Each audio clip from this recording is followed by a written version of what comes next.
Indzawo ye-Bushbuck Ridge isemaphandleni, takhamuti ke setikwati kutfola lusito lwetemphilo nalolo lwemehlo dvutane nato.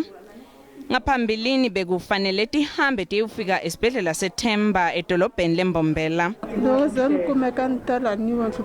Sizatfu lesengiletsela kulesibhedlela kutsi nginenkinga yemehlo. Sengile ke eThemba ngetama kwelaphisa lamehlo. Lamhla ngitenama-ke.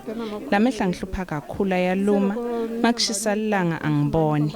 Litiko letemphilo lesifundza seMpumalanga limikisa tekunakekelwa kwemehlo etindzaweni letisemaphandleni ngelusito lwalabo labatisebentela ngasese. Masibuka le number lebeyikhona yebantu abadzinga ama-operation be around 500 so far bakhonile kwenda 310.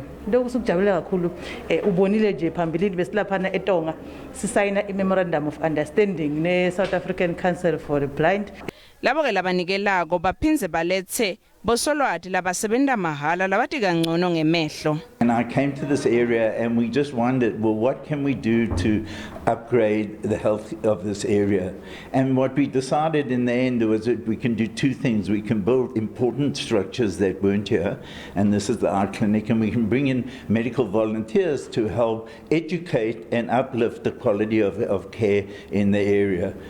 Ngingu Siphephile Kunene wetindzaba te-SABC eBushbuck Ridge.